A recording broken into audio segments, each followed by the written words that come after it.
práctica de la solución de un problema. Entonces, ¿cuál es la diferencia? En una vamos a estar enfocándonos más que nada en la estructura condicional y en otra nos vamos a estar enfocando en la estructura iterativa, que es donde vamos a estar haciendo repeticiones. Entonces, nuevamente, el Internet, pues bueno, ahorita estoy con el Internet de la facultad, entonces posiblemente también sea esa parte la que nos está, pues, deteniendo un poco. Ok. En esta parte de la práctica, nos habla de introducción básicamente de qué es un diagrama de flujo. Eso de qué es un diagrama de flujo ya lo estuvimos revisando en la clase de ayer. Ya vimos que era una representación gráfica de algún proceso o de algún, pues sí, alguna solución. ¿Sí? Y pues tal cual no añade nada nuevo a esta parte.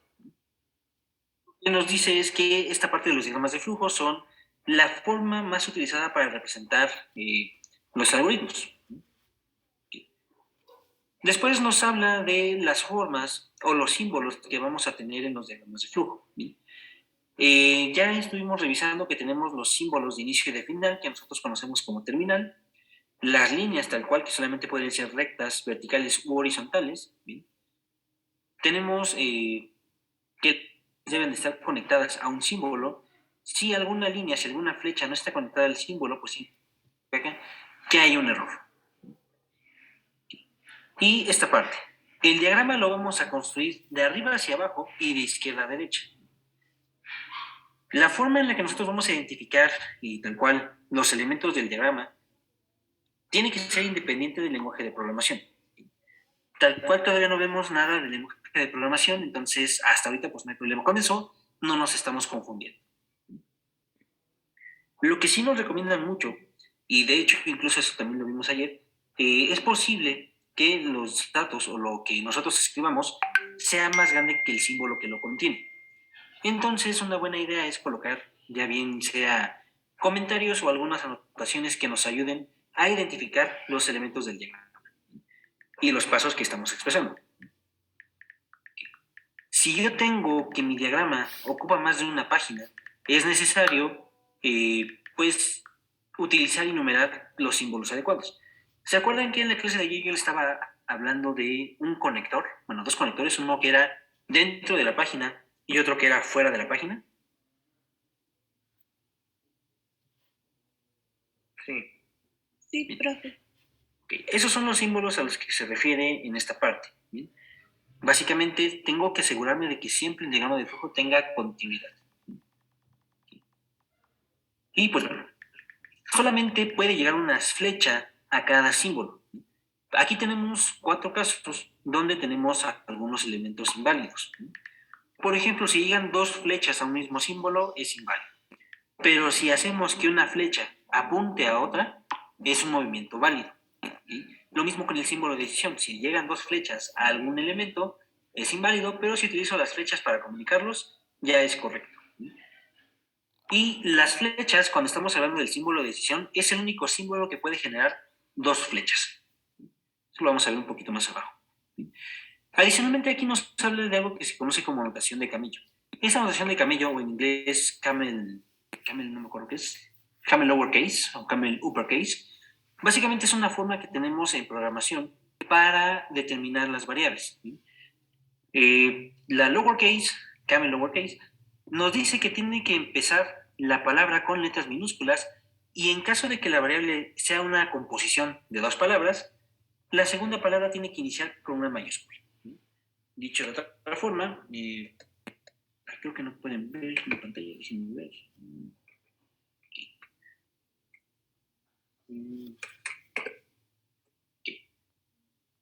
Entonces, la upper, camel, no sé qué. Bueno, vamos a empezar por la lower camel.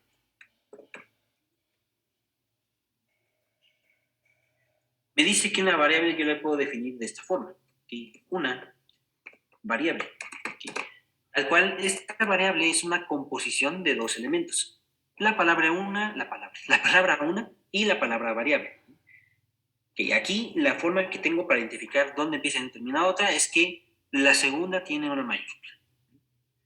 Después tenemos la upper, camel case. Lo único que cambia es la forma en la que vamos a escribir la primera palabra.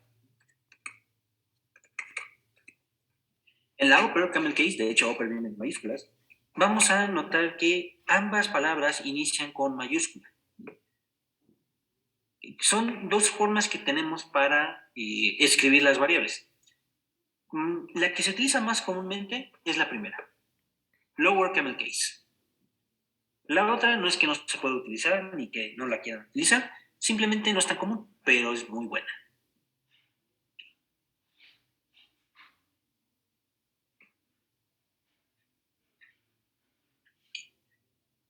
Entonces, aquí tenemos también los símbolos ya más explicados, la terminal, el inicio o el fin, los datos de entrada que también pueden expresar datos de salida, el símbolo de proceso, que es mi rectángulo para dar asignaciones o para dar operaciones, el símbolo de decisión, lo que les decía, solamente es el único símbolo que puede generar dos flechas, una respuesta sí y una respuesta no, depende del tipo. Vimos que teníamos tres tipos.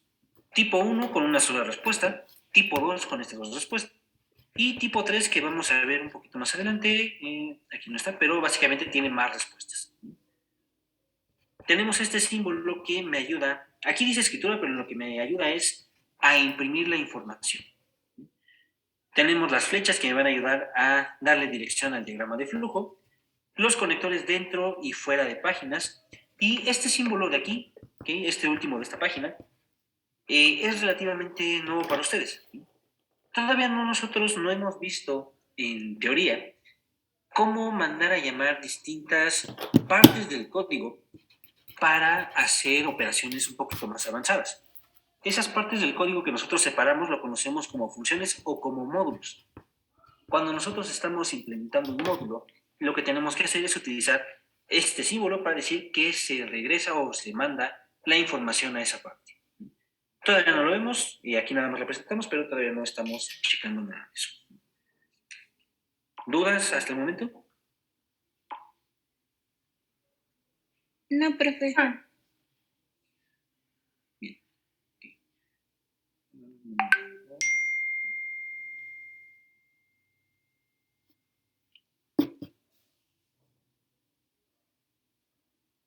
Ok.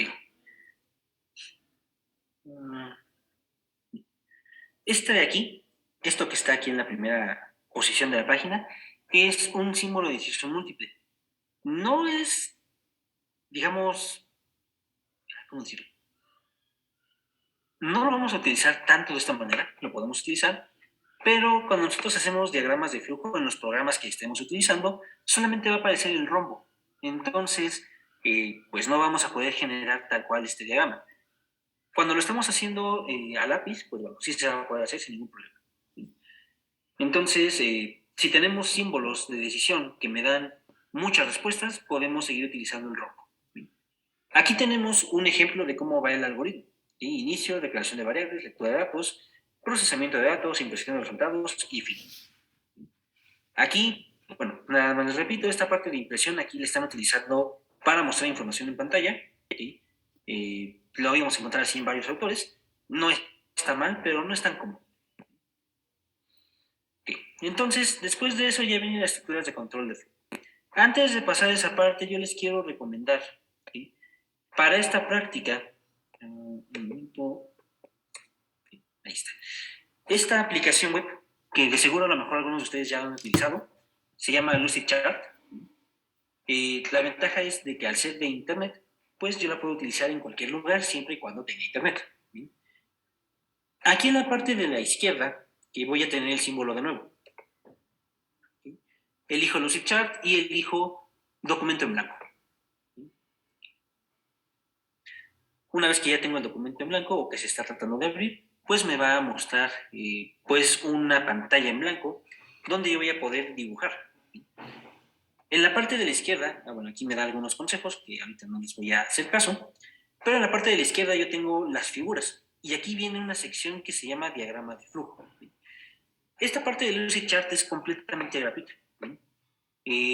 Podemos crear o trabajar hasta 3 diagramas diferentes. Podemos trabajar más, pero lo que sucede es que al añadir un cuarto diagrama, uno de los 3 diagramas que creamos anteriormente se vuelve solamente de lectura, ya no lo podríamos utilizar. ¿Okay? Entonces es pues un pequeño costo, pero la verdad con 3 documentos que podamos hacer al mismo tiempo nos basta. Entonces aquí tenemos dentro del diagrama de flujo las distintas operaciones o distintos símbolos que vamos a utilizar. Por ejemplo, aquí tenemos el terminal, lo único que vamos a hacer es darle clic y arrastrarlo hacia la posición que yo quiero colocar. Que ya nada más le pongo el nombre. A lo mejor yo lo que quiero es pedir información, entonces nada más lo agarro, lo arrastro y esta aplicación me ayuda a dar una flecha, por así decirlo, donde voy a tener una medida para ayudarlo a, digamos, enmarcar. Realmente no es de mucha utilidad, nada más para saber cuánto espacio hay. Vamos a ver lo de la suma. Entonces, se pide un número 1. Nuevamente vuelvo a parte, lo pongo acá. Ahora es N2. Y después viene el proceso de la suma. ¿Bien? Aquí ya se me va a acabar el espacio. Entonces lo que voy a hacer es utilizar el conector dentro de la página. Obviamente se va a acabar porque es lo único que tengo.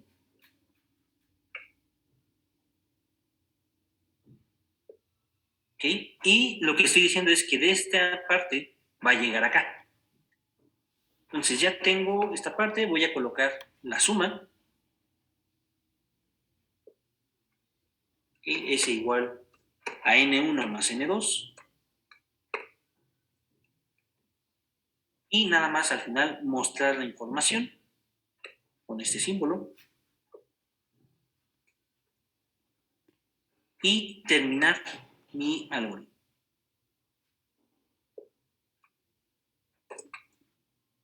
Ok, entonces aquí ya tengo nada más los símbolos que voy a estar utilizando. Me falta conectar las flechas. Para conectar las flechas yo voy a poner mi cursor sobre cualquier lado de alguno de los símbolos y aparece esta esfera roja. Lo que voy a hacer es darle clic sobre la esfera y arrastrarla sin soltar hasta otra parte o otra esfera roja. De esta forma yo me aseguro de conectar los distintos símbolos a pues, los elementos correspondientes.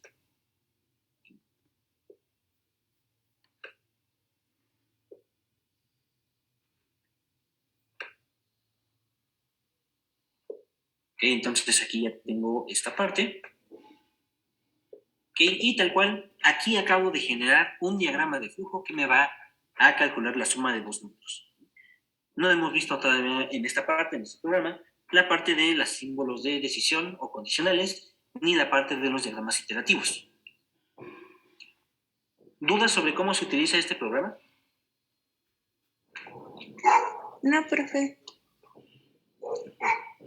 Adicionalmente, y eso ya lo veré más adelante, hay otro programa que se llama PCInt. De hecho, de seguro también ya muchos lo han utilizado. ¿Sí? Se los escribo el nombre por el chat. Ese programa, aparte de generar diagramas de flujo, me ayuda a generar pseudocódigo y más aún, me ayuda a comprobar que la información o que el código que estoy escribiendo, que el programa que estoy diseñando, se ejecute de manera correcta. Obviamente solamente va a poder hacer algunas operaciones básicas, cosas más avanzadas pues va a estar complicado que los haga, pero tal cual ahí está funcionando. Entonces, regresando a la parte de la práctica, ¿sí? Hay que recordar que nosotros tenemos 3 estructuras pues, básicas que me van a ayudar a resolver un problema. La estructura secuencial, estructura condicional y estructura repetitiva o también llamada iterativa. Que la estructura de control secuencial, pues bueno, ya sabemos que son declaraciones que van una atrás de la otra o una a continuación de la otra en el orden en el que estas se escriben. Aquí tenemos un ejemplo. X lo define como un número real. A X esta flechita significa se le asigna. A X se le asigna el valor de 5.8. A X se le asigna X por 2, etc. Después tenemos las estructuras de control condicionales, que son las que estuvimos revisando la clase anterior, tipo 1, tipo 2 y tipo 3, y aquí están. Si nosotros a nuestro diagrama de aquí lo modificamos para que sea una condición de tipo 2, voy a ver si lo puedo hacer más pequeño para que quede en una sola, pues sí, en una sola sección.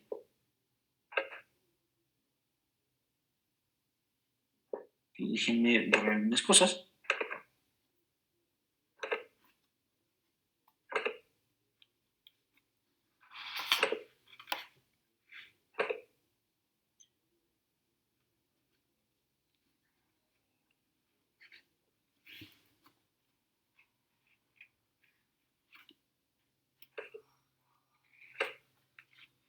Ok, ahí está. Más o menos. Ya está mi diagrama en una sola parte. Entonces, si yo aquí hago la parte de la suma, ¿sí? Y quiero poner una estructura de decisión, pues simplemente voy a modificar estas partes. ¿Sí? Por ejemplo, aquí para mi estructura de decisión yo ya sé que es el rombo, aquí tal cual ya me dice que es decisión, le doy clic, lo arrastro, ¿sí? Y aquí está. Y nada más pregunto, suma es mayor o suma es par, ¿sí? Así tal cual. Y nada más lo conecto. Entonces, para el tipo 1 solamente tengo una respuesta. Eso significa que al momento de generar mi línea, ¿sí? Voy a tener que ver cuál respuesta es. Entonces, yo doy clic en esta parte, lo arrastro y de manera predefinida, ¿sí? La primera línea que se genera, la primera flecha, ya trae la respuesta de sí. Entonces, aquí yo ya tengo mi condicional tipo 1. Inicio número 1, número 2, la suma es par si la verdad, bueno, si decimos que sí, pues ya hacemos algo. Aquí donde falló esta parte, no, déjenme checar aquí. Que es par, voy a poner este aquí.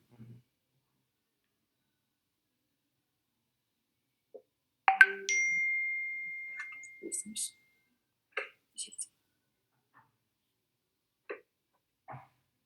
okay. Escribe par. Ahí está. Y ahora sí conectamos. ¿Sí? Nuevamente la primera es sí.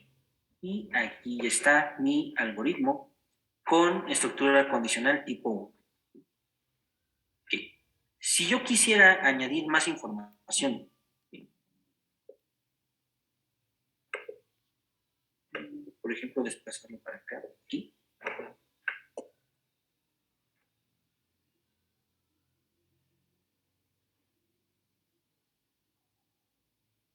Algo así, ¿sí? Que sería la de tipo 2. Escribe impar. Entonces, la segunda línea que se genere, ¿sí? Va a tener de manera automática la palabra no. Y para unirlo, recuerden, yo tengo que apuntar hacia la flecha que ya está apuntando hacia el elemento. Entonces, esto de aquí ya es una flecha, perdón, ya es una condicional tipo 2.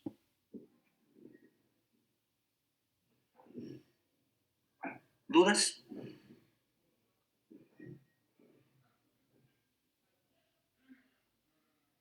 No. No. No, profesor.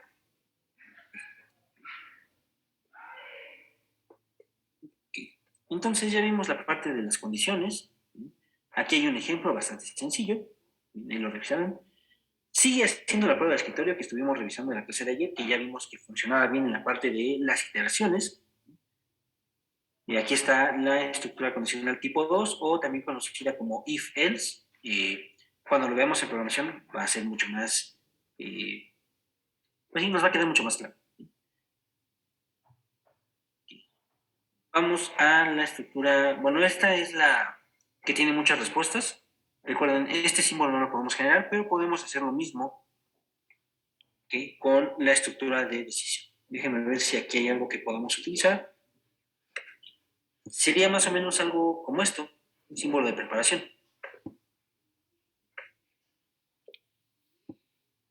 ¿Okay? Que me genera distintas salidas.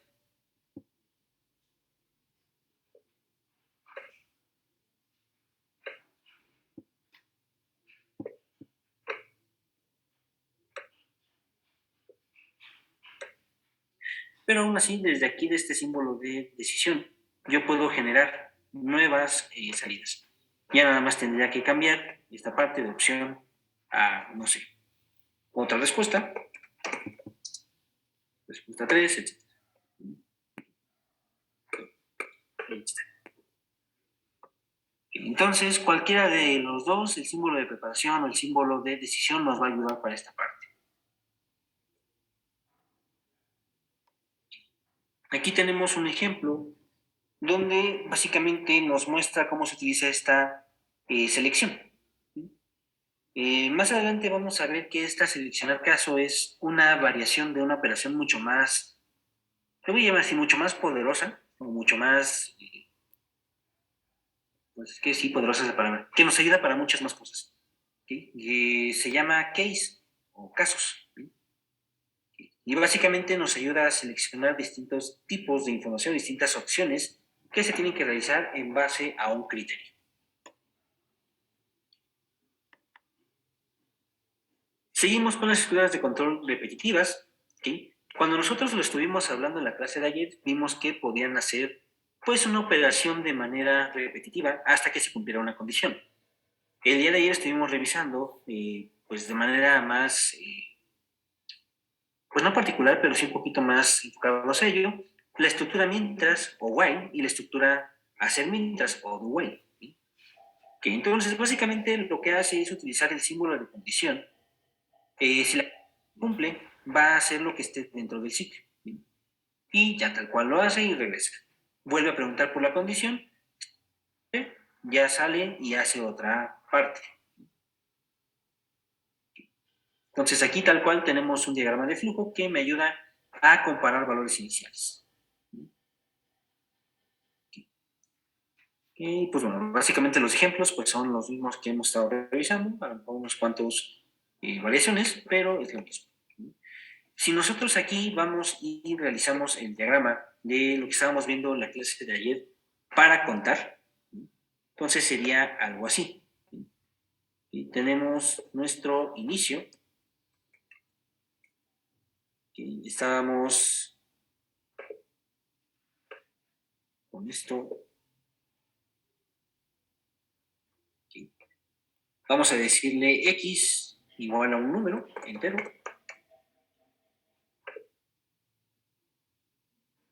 Y tal cual así nada más. Ahora aquí hacemos la operación. Y aquí me equivoqué, este no es el símbolo es otro.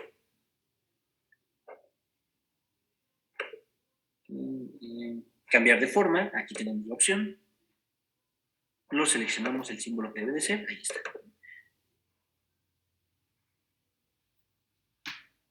Okay. Y tal cual ya lo que hacemos es contar.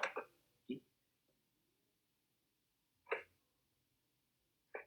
Entonces tenemos este símbolo de decisión y vamos a poner x es menor que a lo mejor un número aleatorio, 15. ¿Sí? Si la respuesta es sí, lo que hacemos es aumentar en 1 x. X igual a x más 1. Ahí está, lo estoy contando. Termino esta operación y regreso a conectarlo antes de entrar a esta parte de la decisión, sobre la flecha. ¿Sí? Y si la respuesta es no, aquí yo ya hago algún proceso. ¿Sí? Se escribe, vamos a cambiarle.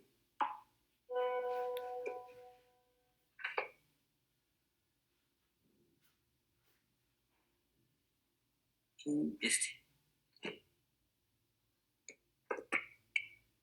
Escribe y le damos, no sé, es mayor.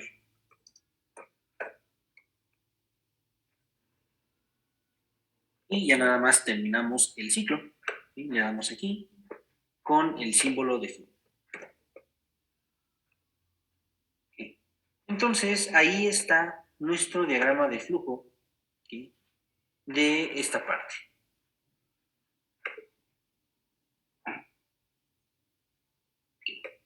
¿Dudas sobre cómo se utilizó esta parte?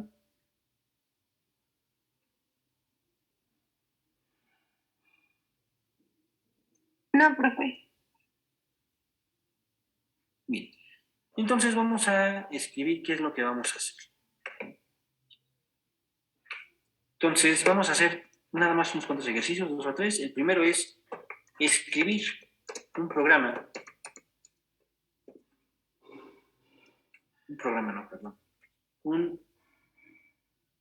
Dibujar.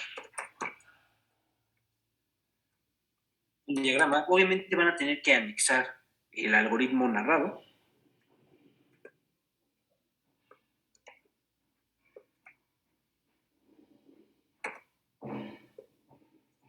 Profe, ¿a qué se refiere con narrado? ¿A que vamos a explicar para qué sirve cada simbolito en nuestro diagrama? No exactamente. El algoritmo narrado es lo que hemos estado realizando hasta hace unas clases. ¿Bien? Paso 1, dame un número. Paso 2, se escribe otro número. Paso 3, suma 1 más 2. Paso 4, muestra esto. Ese es el diagrama, el algoritmo narrado. Ya, y también quiere ahorita con él también las figuras, ¿no?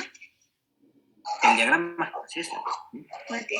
Entonces, el diagrama y anexar el algoritmo narrado de esta oración. Ok.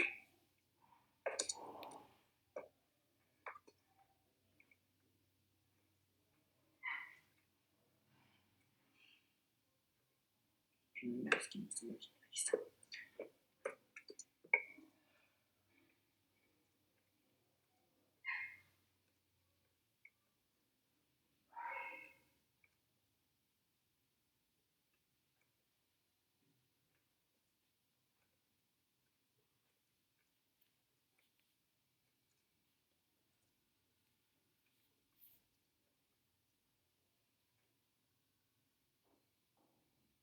Y este primero, de preferencia háganlo hasta el final, porque aquí ya estamos combinando la estructura de decisión con la estructura iterativa.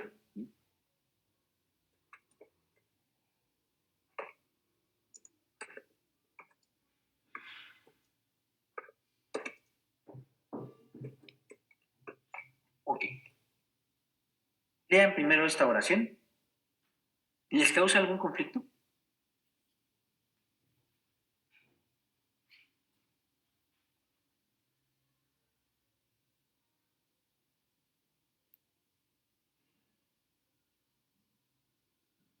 No, creo No, que no. profesor. Ok, bien. Les repito, esta déjenla hasta el final. Entonces empecemos con otra.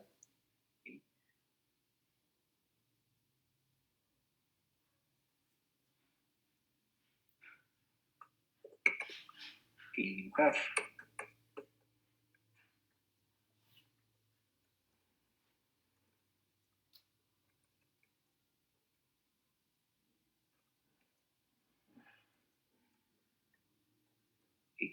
Un algoritmo que me diga qué ropa usar el día de hoy, y esto será basándose en el clima.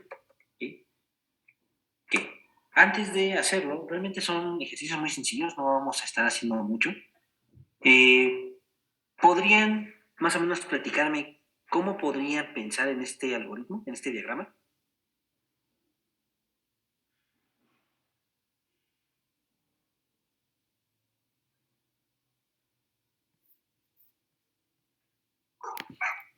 Del 2, ¿verdad?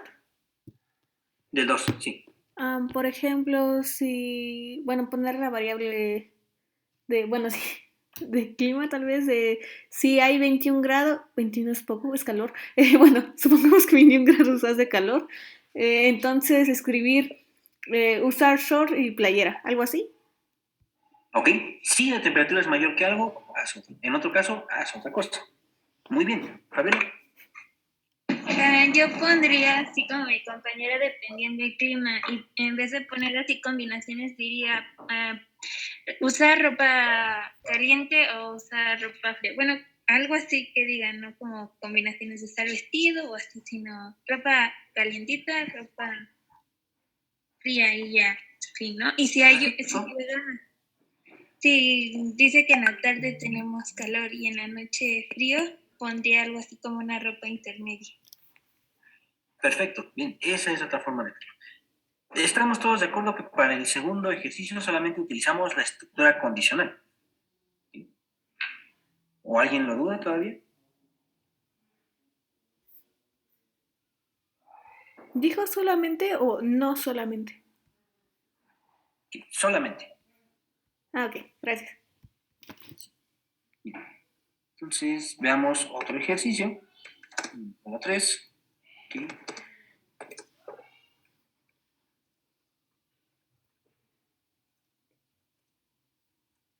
la Facultad de Ingeniería ya hay clases presenciales y los maestros ocupan el siguiente criterio.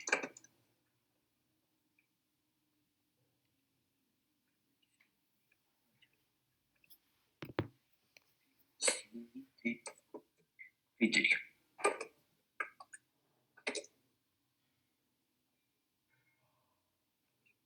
Mientras haya más de 10 alumnos, dan clase. Si no los hay,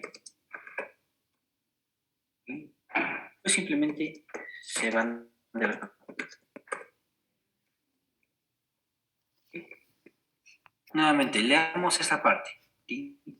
Ahora, díganme con qué estructura de las que hemos visto se resolvería.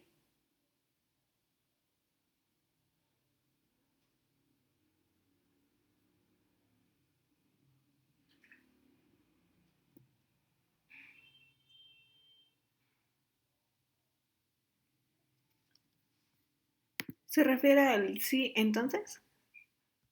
No, No, es con Wild, pero se me va el nombre.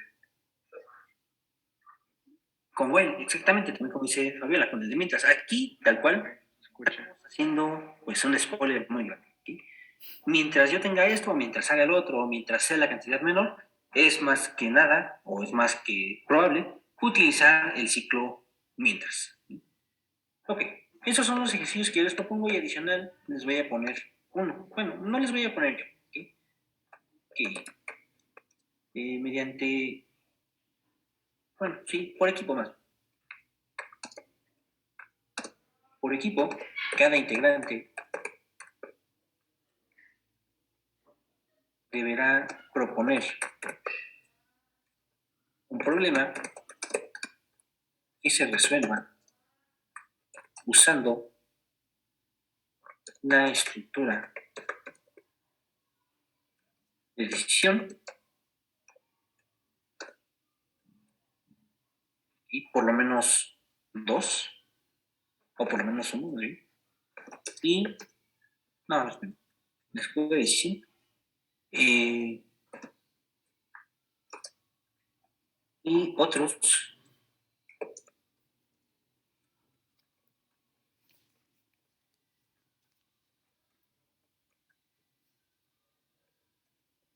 ahí está. Entonces son básicamente los ejercicios.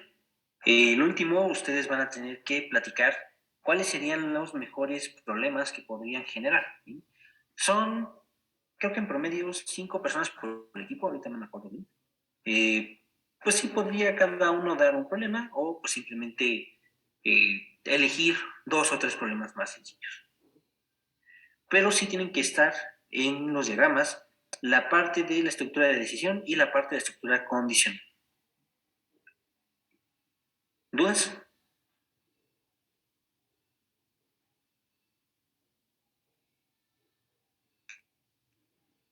¿Se me escucha? Ya te escucho. Ay, perdón, es que no sé qué le pasa. O sea, aparte de del diagrama como tal, también tiene que escribirse el código narrado también, ¿no? La descripción es rara, más que nada. Y código no, descripción. Ok, ok. Gracias. Sí, nada.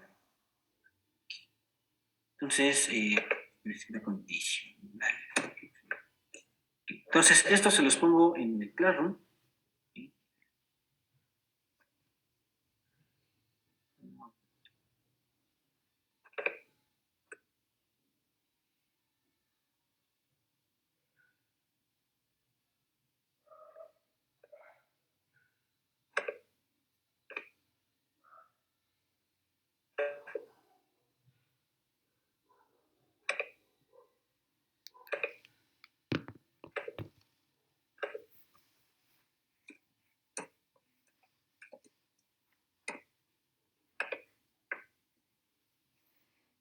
que ya les regresé también la parte de las prácticas anteriores. ¿Okay? Y no sé si los que mandaron la práctica ya les dijeron a los demás integrantes del equipo. Profesor, una pregunta, ¿calificó la práctica 1? La práctica 1, he estado calificando, hay algunos que no puedo acceder, todavía sigo revisando, ¿sí? Pero me practiqué la 2 ya la revisé. ¿Okay? Entonces, está bien, profesor. Es que como todavía, sí vimos nuestra calificación de la práctica 2, pero la 1 todavía pues no la vimos, entonces estábamos como preocupados de que si había Sí, calificado. no, ahí es más que nada por una situación de GitHub, ¿okay? Como que, no sé, medio, a veces como que medio se mensa con mi cuenta de correo, entonces, nada más, pero sí los estoy revisando desde otra cuenta de correo, nada más que a veces sí me cuesta trabajo porque tal cual, como no está invitada esa otra cuenta, pues ahí lo estoy viendo. Profe, disculpe, entonces usted nada más le manda la calificación a un integrante del equipo y a él nos tiene que avisar. Así es, yo le mando la calificación al integrante y la calificación y comentarios a la persona que me mandó la práctica, ¿sí? Y a él les tiene que estar revisando cómo, pues cómo, pues, también los comentarios. Ok, gracias, profe. ¿Sí? Okay.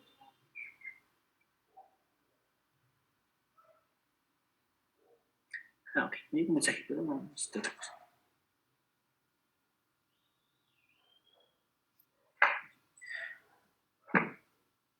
Eh,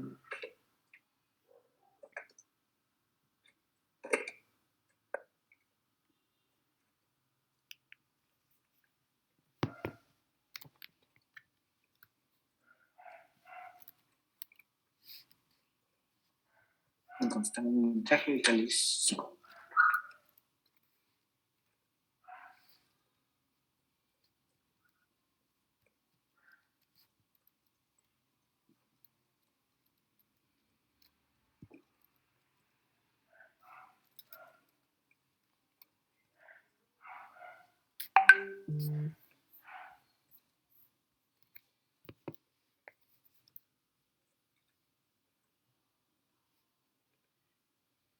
Entonces la fecha de entrega sería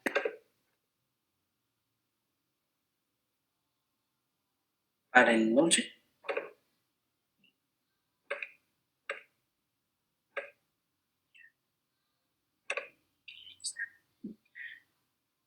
Y sí, ok, por ejemplo, de la práctica 2, ya he calificado a 9 personas, que son los que mandaron.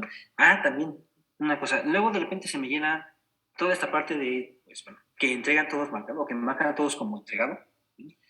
Y luego se me hace un poquito complicado ver quiénes son las personas que sí entregaron. Entonces ahí sí les voy a pedir nada más que sea una sola persona la que lo entregue y nada más esa persona lo marque como entregado. Los demás, pues bueno, ya aquí aparecen las...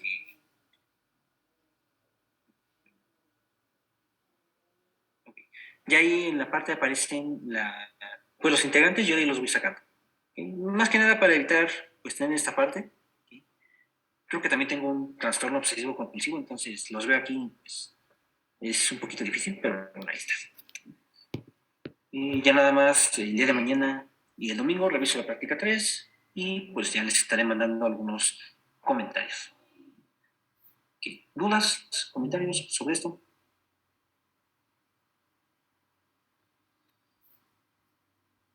No. No, profesor. No. Ay, sí, se escucha. Perfecto, sí, sí te escuché. Perdón, es que no sé qué pasa luego con mis audífonos.